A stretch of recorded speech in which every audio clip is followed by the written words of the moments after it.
Hola, te damos la bienvenida a esta transmisión originada desde el Ministerio Verdad y Vida, sede Centro, en la ciudad de Medellín, Colombia. Te invitamos a disponer de este tiempo para aprender juntos de la palabra de Dios. Prepara un espacio libre de ruidos o distracciones. Ten disponible tu Biblia, libreta de apuntes, lapicero y tu mejor actitud.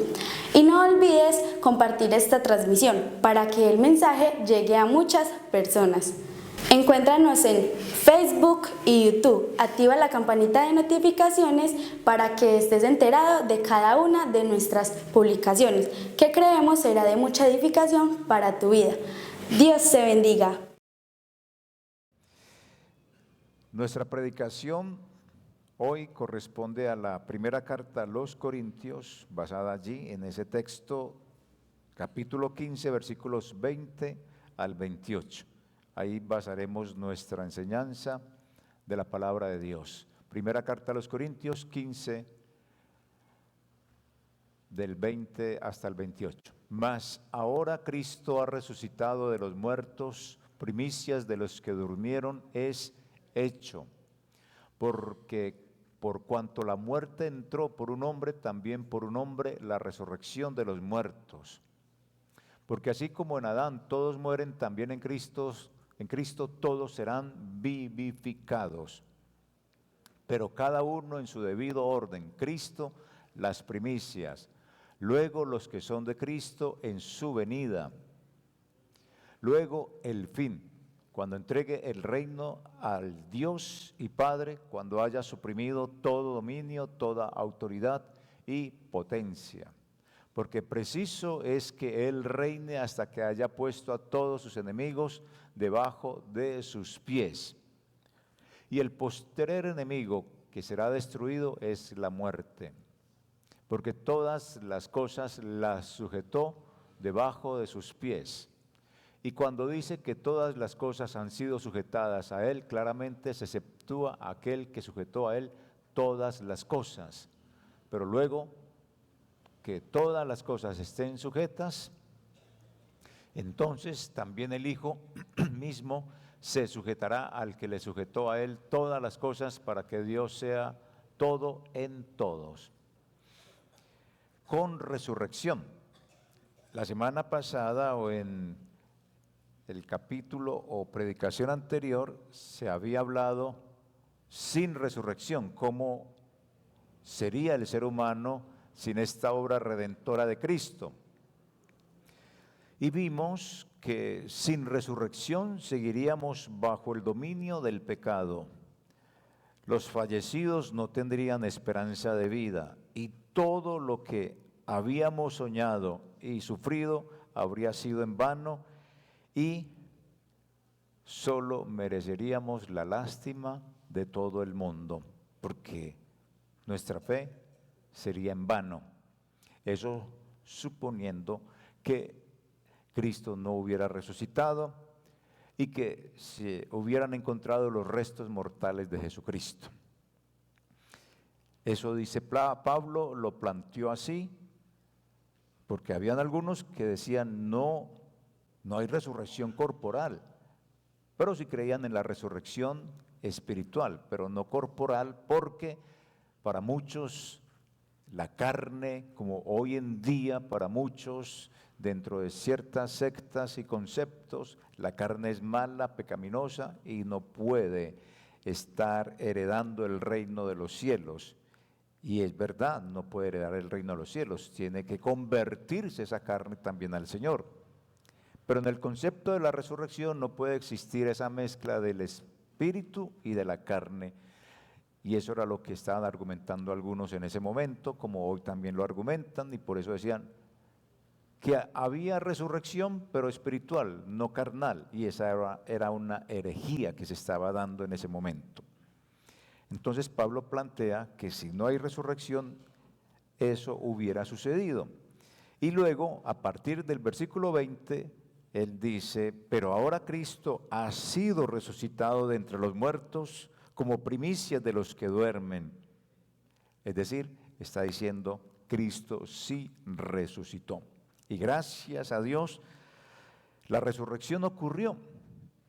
Y con la resurrección de Cristo, el Padre nos está asegurando personalmente que nosotros sí vamos a resucitar.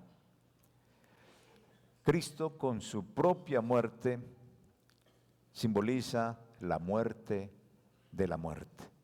Cristo con su propia muerte y resurrección entonces aniquiló la muerte. Y con la resurrección de Cristo y con el último de los seres humanos que resucite al final de los tiempos, entonces Cristo se va a someter al Padre y todas las cosas quedarán sometidas al Padre. Y piensa uno, ¿cómo así? O sea que Cristo va a quedar debajo de Dios. Vamos a mirar entonces a qué se refiere eso. Cristo fue el primero en la resurrección. Nosotros seremos los últimos, es lo que nos está esbozando aquí Pablo. Pablo usó varias imágenes para hablar de la resurrección. Y la primera de ellas fue la palabra que ellos conocían. Lo primero, las primicias. En el Antiguo Testamento, la gavilla de las primicias se ofrecía a Dios como símbolo de toda la cosecha que pertenecía a Él. Es decir, lo primero del campo que se recogía se llamaba gavilla y eso se le ofrecía a Dios como primicia, diciendo aquí tienes Dios. Ahora, Pablo está usando la misma figura para decir Cristo es la primicia, el primero de los que resucitan, porque luego resucitarán todos los otros que han creído en Él. Por eso en la carta a los Colosenses Pablo plantea también que Él es el primogénito de entre los muertos, el primero en resucitar. Y en la Biblia se han dado registros de personas que han resucitado, pero con la gran diferencia que han muerto otra vez. La resurrección es, teológicamente, se resucita para nunca más volver a morir. En cambio, las resurrecciones que se dieron en el Antiguo Testamento, las que se dieron en el Nuevo Testamento, todas estas personas, pues ya ellas nuevamente están o volvieron a la sepultura. Por eso Cristo es la primicia de la resurrección, porque resucitó y nunca más volverá a morir. Entonces, esa es una imagen que muestra, que asegura Dios a los seres humanos. Él es el primero en resucitar, pero no será el único. Nosotros cuando muramos vamos a resucitar. Luego usa otra imagen y es donde la contrasta y coge a Adán y a Jesucristo. El primer hombre que fue Adán fue formado de la tierra y desobedeció. De esa manera lo que hace Adán es introducir el pecado y la muerte. Este hombre nos dañó la vida a todos nosotros. ¿Por qué? Porque él podía haber obedecido. Nosotros hoy estaríamos viviendo en un paraíso, estuviéramos viviendo en algo bien hermoso, donde ni la muerte, ni el pecado, ni el sufrimiento, ni la enfermedad nos estuviera agobiando, pero a este man le dio por desobedecer. La muerte, el pecado entró por causa de él. Dice Pablo, yo no entiendo por qué él le quitó el cerrojo al paraíso cuando lo tenía y decide que entre lo contrario a Dios. Por eso sufrimos, por eso nos enfermamos, por eso tenemos tentación, por eso caemos en pecado, por eso vivimos luchando ya después de conocer a Cristo por no pecar, por agradar al Señor, porque a este bendito se le ocurrió dejar entrar el pecado y la muerte. Él fue la puerta. Y por eso Pablo trae ese contraste. Y ahora dice de Cristo. En cambio, el último Adán, que es Cristo, por él que vino del cielo, quien obedeció al Padre, trajo la vida para todos nosotros y trajo la redención. Y ahí está entonces el contraste que él está presentando. Y resalta la importancia de obedecer a Dios, porque Cristo obedeció a Dios y de esa manera entonces no entra el pecado, sino que entra la vida, contrario a lo que hizo Adán. Y luego trae otra imagen bonita y es la imagen del reino. Y dice que cuando Jesús retorne en su parusía, en su retorno, en su venida, desterrará el pecado y va a establecer su reino. Por eso nosotros somos cristianos. Si uno se ha preguntado, ¿por qué yo siendo cristiano sigo teniendo tentaciones, sigo teniendo problemas? ¿O usted no los tiene? Total, yo cuando me convertí al Evangelio, el Evangelio me lo presentaron con una etiqueta como de vendedor. Venga, que cuando usted se convierta a Cristo se le van a acabar las tentaciones. Dios bendito, yo me convertí y seguía con las mismas tentaciones. Y yo, pero entonces, y entendí por Pablo que cuando Él viene a mi vida, Cristo salva mi alma y mi alma es salvada, pero nuestro cuerpo no ha recibido todavía la redención completa y por eso en el cuerpo reside el pecado, pero como el alma está salvada, el alma ya entra en la eternidad, mi alma va a luchar contra el cuerpo, para que yo no grite, para que no sea mentiroso, para que no sea inmoral, para que mis pensamientos sean controlados por el Espíritu. Y esa predicación de Pablo a mí me dio respuesta después de tantos años que realmente Él me salvó, Cristo me salvó, pero me dejó aquí en la tierra para que yo muestre mi valentía y muestre que yo sigo luchando contra la carne, porque la carne recibirá la redención, pero en el retorno de Jesús. En este momento todos nos encontramos con luchas.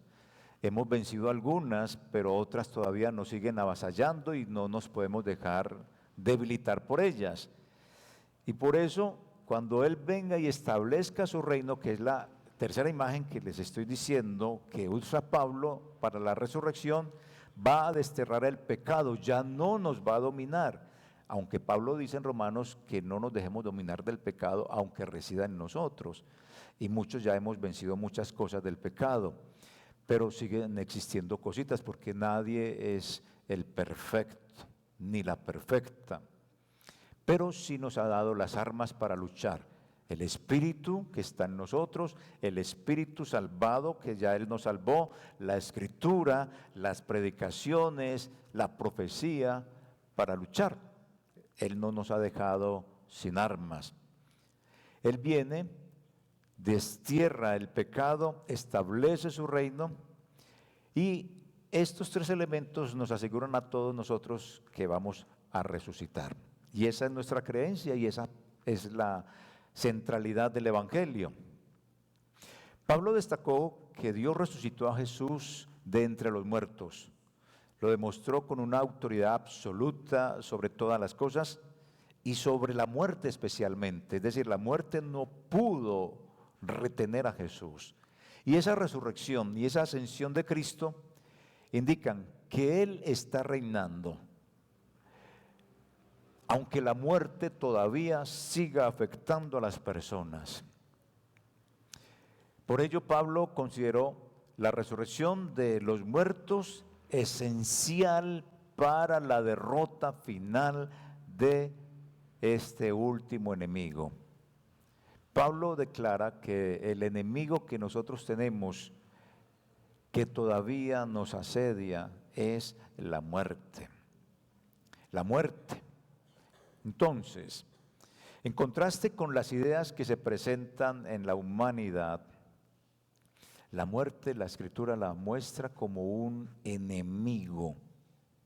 Pero la sociedad, en algunas esferas, en algunos intelectuales y en algunas personas, la muerte se ve como una amiga? ¿O por qué hay gente que se suicida? Porque ve en el suicidio la salida, ve en la muerte la salida. Cuando la Biblia muestra a la muerte como un enemigo del ser humano. Entonces, la Biblia describe la muerte como nuestro enemigo. Dios nos creó para la vida, no para la muerte. Solo Dios es el que da vida. Uno no puede quitarse la vida.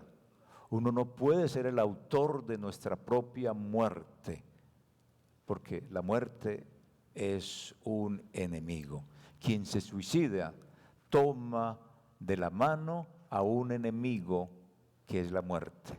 No sé qué irá a pasar en el más allá con esa persona, porque pasa al otro lado, tomado de la mano de la muerte que es enemiga del ser humano.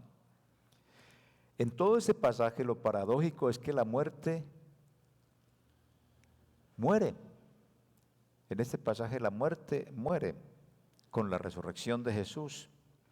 Pero la muerte, aún así, derrotada por Jesús, sigue luchando, sigue avasallándonos. ¿Por qué? Porque dice el texto que acabamos de leer, hasta que Dios someta todo bajo su autoridad. Por eso ya sigue latente.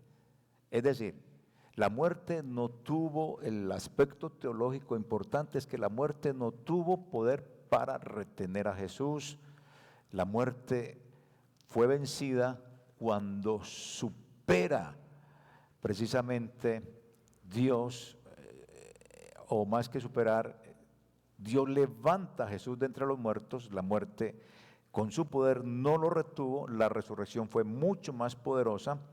Entonces, ahí es donde la muerte tiene su derrota. Pero ella sigue latente hasta que resucite el último ser humano. No porque el último ser humano que resucite va a derrotar a la muerte, no, ya la muerte fue derrotada por Cristo. Pero la Escritura nos dice que hasta que no sea colocado todo debajo de los pies de Cristo, que se va a dar hasta el último momento en que resucite la última persona y que el mismo Jesús se coloque bajo la autoridad de Dios, no finalizará todo este bendito cuento. La resurrección se presenta en dos etapas. Primero, la resurrección de Cristo. La resurrección de Cristo como el precursor. Luego dice, seguida por la resurrección de todos los que le pertenecen en su venida, es decir, toda la iglesia, todos los que hemos creído en Él. En su venida resucitaremos. Y lo mismo dice Pablo en la carta a los tesalonicenses. Cuando el Señor Jesús retorne, entonces los suyos resucitarán. Pero hay una cosa también importante, y es que aunque los no cristianos también van a resucitar en ese momento, esto no será el consuelo para ellos. ¿Por qué? Porque van a resucitar para castigo y no para vida. Es lo que se nos presenta. En este pasaje no se nos está presentando un aspecto cronológico de cómo va a ser la venida del Señor Jesús y cómo va a ser la resurrección de los muertos. No, simplemente se nos presenta que Jesús viene y van a resucitar los que son de Él. Si van a resucitar los que no son de Él, no nos dice el texto exactamente. Pero uno tiene que mirar otros textos donde comenta, por ejemplo, Juan, unos resucitarán para vida y otros para muerte. A mucha gente realmente le fascina hacer acomodaciones. El texto no está para cronologías de quién va a resucitar primero o quién va a resucitar después. No, simplemente dice, Cristo viene y los suyos resucitan. Yo acomodo aquí que los que no son de Cristo también resucitarán, pero no para la gloria. Pero no estoy diciendo algo axiomático o verdadero o absoluto, no, porque en eso aquí Pablo no está diciendo que hay una cronología de resurrección, no. Simplemente dice, Jesús viene y los suyos van a resucitar. Es lo importante. En mi concepto creo que todos vamos a resucitar, los buenos y los malos, en lo que es el retorno de Jesús. Y para pasar ya a otro asunto, a mucha gente le incomoda que se hable sobre la resurrección, pero la verdad es que nosotros los verdaderos creyentes de Jesús, escuchar de la resurrección debe ser una fuente de alegría, porque es lo que nosotros vamos a vivir y vamos a experimentar. Cuando venga la resurrección no tendremos tentaciones, no tendremos enfermedades, no tendremos pecado, viviremos como estaba Adán y Eva en el paraíso antes de caer. Pablo, como le dije, no está aquí creando una cronología apocalíptica de la resurrección. No, simplemente habla, Cristo vendrá y los de Él resucitarán. Pero sí hay algo, y es que afirmaba que la resurrección de Cristo exige que nosotros creamos en eso. La resurrección de Cristo derrota a la muerte para poder entregar todo al Padre. Al final dice el texto que todo queda bajo el dominio del Padre, incluso Cristo mismo queda bajo el dominio del Padre. Pero algo importante en el texto es que a Pablo no le estaba preocupando tanto la muerte de Cristo, no, y de los individuos, sino la muerte misma como el enemigo final de Dios y de sus planes soberanos para el universo. Pablo está planteando eso entre líneas. Es la muerte como el enemigo de Dios. Entonces, por eso la soberanía de Dios incluye la obra redentora de Cristo y su reinado. Y por eso es que en el texto final que leímos en el 28 dice, y a lo largo de todo lo que leímos el texto del 20 hasta el 28 dice todo y en todos. Es decir, Cristo destruirá todo dominio, autoridad y poder al final de los tiempos. Él reinará hasta que todos sus enemigos sean puestos debajo de sus pies. Es decir, Jesús está reinando en este momento. Y finalmente sujetará todas las cosas a sí mismo para que Dios sea en todo y en todos. Es decir, que sobre Cristo estará Dios. Cristo tendrá bajo sus pies todo un mundo de espíritus, el dominio de la muerte, a los seres humanos, todo bajo sus pies. A él le está importando mostrar realmente esto. La obra de Cristo es fundamental porque su obra de redención muestra dos aspectos. Primero, nos asegura la resurrección de todos nosotros.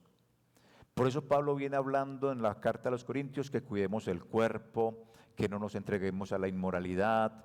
Pablo en la carta a los Romanos dice que no seamos glotones, que comamos lo que queremos comer de una manera desproporcionada. No, dice cuide su cuerpo, porque el cuerpo va a resucitar. Es decir, el cuerpo debe ser lo que plantea la Escritura, el templo del Espíritu Santo en cuanto a no la inmoralidad. Con la resurrección de Cristo se asegura la resurrección de los creyentes. ¿Por qué? Porque Cristo resucitó. Es el primer aspecto. Y segundo, su resurrección marca el cumplimiento de los planes salvíficos de Dios. ¿Y cuál es ese plan que incluye todo? La derrota de todos los enemigos de Dios, incluyendo el peor de nuestros enemigos, que es precisamente la muerte.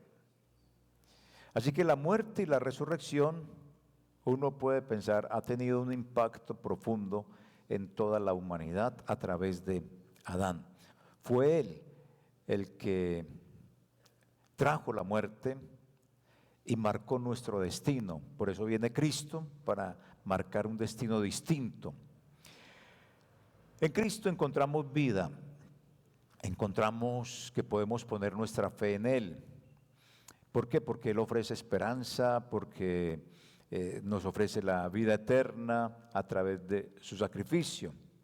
Y Él, de esa manera, contrarresta esa entrada tan mala que hizo Adán de permitir que entrara el pecado al desobedecer.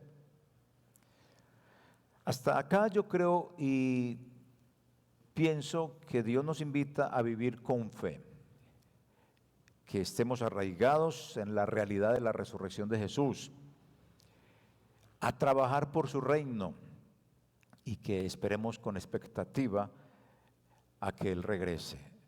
Se nos plantea eso, tener la fe en que la resurrección de Cristo se produjo, que Él retornará, que prediquemos eso para formar ese reino que Él nos ha mandado a formar predicando el Evangelio y que estemos esperanzados en su retorno.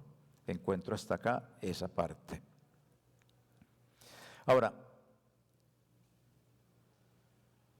los creyentes son bautizados en fe. Todos somos bautizados en fe, es decir,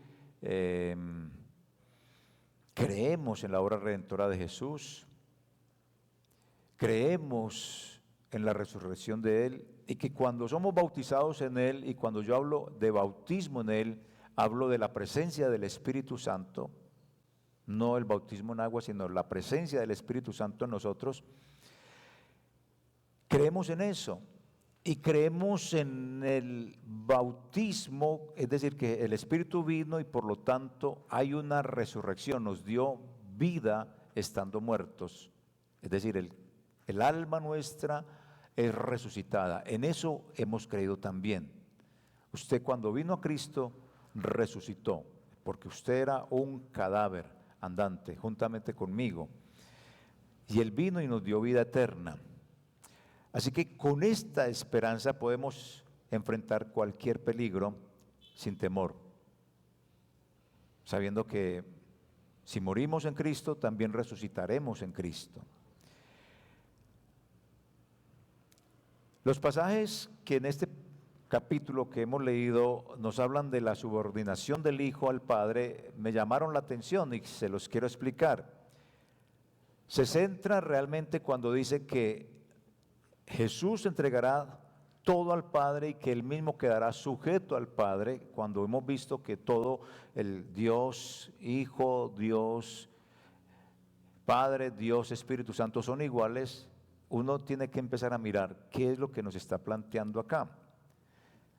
Entonces, lo que está diciéndonos es que Cristo quedará bajo la sujeción del Padre, pero en el sentido de que Él está haciendo una obra que solo le corresponde a Jesús, dar su vida.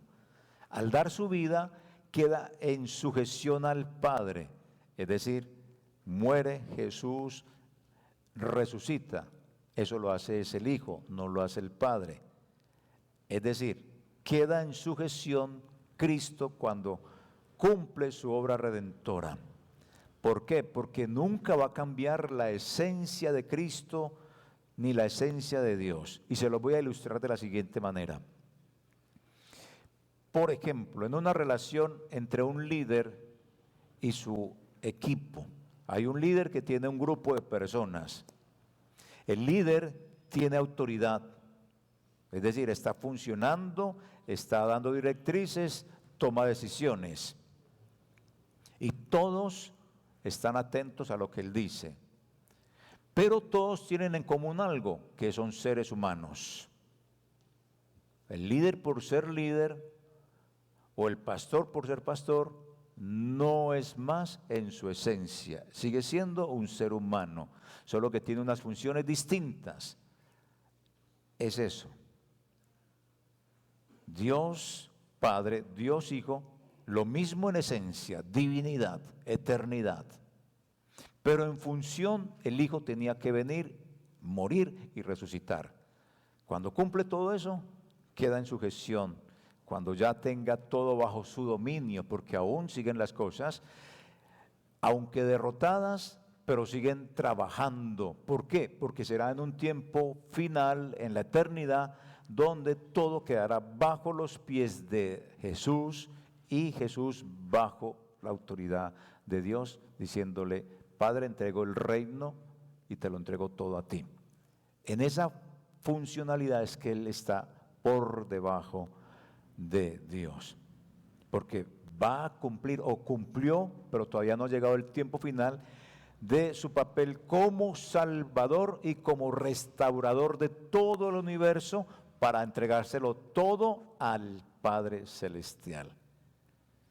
En esas situaciones que se puede ver este pasaje. Y se puede comprobar por los pasajes que él utiliza ahí, porque él habla de varios salmos desde una perspectiva cristológica, para enseñar que Cristo reinará hasta que todos sus enemigos sean vencidos. Y eso lo usa Pablo, esa frase, de uno de los salmos. Utiliza estos salmos como prueba bíblica de que Cristo destruirá todo dominio, toda autoridad y todo poder. Ninguno de ellos tiene más poder que Cristo. En la cruz, el acta nuestra de nuestros pecados fue expuesta, es decir, todo fue descubierto. Cuando llegamos a Cristo, Él conoce nuestros pecados, nos los perdona, pero también caen todas las potestades, es decir, ya ellas saben que están vencidas, pero mientras se cumple su condena, siguen delinquiendo, siguen trabajando. Es esa la imagen que ya más fácil les puedo presentar de por qué la muerte sigue funcionando, por qué el diablo sigue funcionando con su maldad. Porque hasta que llegue el momento de la condena eterna, ellos seguirán trabajando contra nosotros. Y utiliza todos estos salmos, como le dije, son dos salmos los que utiliza en el texto que acabamos de leer para mostrar que Él va a tener el dominio de todo y todo quedará bajo sus pies, incluida la muerte, incluido que Él quedará bajo el dominio de Dios, en el sentido de que cumplió. Cumplido, Padre, todo lo que me dijiste. Entonces, mis hermanos, yo creo que nosotros debemos de vivir con esperanza en la resurrección. Nunca se le pase por su mente la idea del suicidio, porque eso es tomar de la mano al enemigo que dice Jesús, que dice la Escritura, y que lo llama muerte. Porque ¿cómo va a comparecer usted ante el tribunal de Dios? Me quité la vida porque no fui capaz, porque no soporté, porque buscaba una solución. No es la solución. Debemos de vivir con esperanza en que vamos a resucitar, porque Cristo resucitó. Usted y yo vamos a resucitar. Eso muestra que Él tiene la victoria sobre la muerte, es decir, que nuestra fe, como usted haya vivido o como usted esté viviendo, sus determinaciones en la tierra van a tener unas consecuencias en la eternidad. Y se los argumentaba también diciéndoles que el Señor Jesús nos encuentre sin mancha cuando retorne. Si hay manchas es porque no se ha convertido al Evangelio, porque la mancha está indicando pecado. Si usted es convertido, usted está en una lucha por no pecar.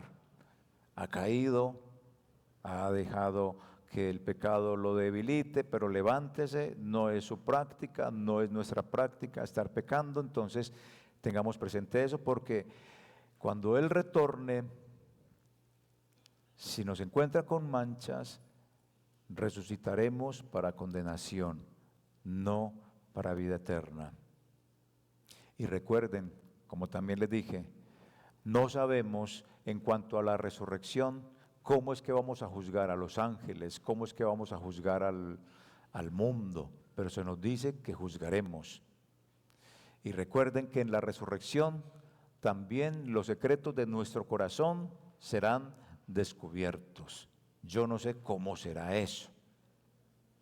Algunos han dicho que habrá una pantalla grande, gigante, donde cada uno de nosotros será expuesto y se mostrará el corazón y se verá esa intención expuesta frente a todo el mundo.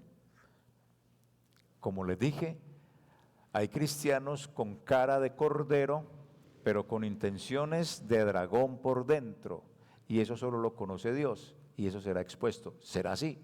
Yo no lo creo, pero de una u otra manera Dios expondrá los secretos de nuestro corazón. ¿Cómo? No lo sé. Pero eso se dará en el día de la resurrección. Y la resurrección trae todas estas cosas. Cuidar nuestro templo. ¿Cómo cuido el templo? Cuando la carta a los Corintios me dice, en ese sentido de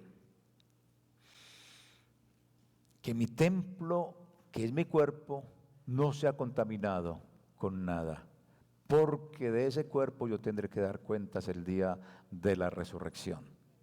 Es decir, que a veces nos descuidamos en la salud, a veces nos descuidamos en lo que alimentamos, a veces no tenemos el debido cuidado del cuerpo, y de eso también Dios pedirá cuentas en el día de la resurrección. Así que, mis hermanos, ¿cómo vive usted la resurrección? Porque usted resucitó en el sentido de la espiritualidad, ya no está muerto, pero vamos a resucitar algún día cuando muramos. No todos estaremos vivos cuando el Señor Jesús retorne. ¿Cómo vamos a pasar al otro lado? Entonces, piénselo, incline su cabeza y oremos al Señor, porque luego estaremos hablando de cómo será la resurrección, con qué material, qué cuerpo tendremos. Y ahí es donde Pablo nos relata algunas cosas interesantes. Padre, ore al Señor, clame a Él y pídale que le ayude a vivir con honestidad, que vivamos con alegría, con honestidad, que vivamos sabiendo que estamos en la presencia del Señor, que nuestro cuerpo va a morir, que la vida se nos va a quitar, que la muerte nos va a llegar, pero vamos a resucitar porque Jesús resucitó y esa es nuestra tranquilidad. Resucitaremos para ver al Señor Jesús. Que lo que hemos predicado no será en vano. Veremos cara a cara a Jesús. Conoceremos a Jesús por eternidades. No finalizaremos nunca, siempre lo conoceremos. Padre, que esta palabra nos traiga el aliento de poder vivir en santidad, porque estamos honrándote. Vivir con propósito y esperanza en la resurrección. Algún día vamos a morir y algún día vamos a resucitar. Predicar a las personas sobre la resurrección, porque esto es una victoria sobre la muerte. La muerte no nos podrá dominar más. La muerte fue vencida, pero sigue fregándonos hasta que Jesús ponga todo bajo sus pies y entregue el reinado al Padre. Y vivir, Dios, en obediencia a ti Dios, con la certeza de la resurrección y la promesa de la vida eterna, que será lo mejor. Padre, ayúdanos a vivir en obediencia, reflejando tu voluntad en nuestra vida, amándote, Padre, por sobre todas las cosas, en el nombre de Cristo Jesús. Amén.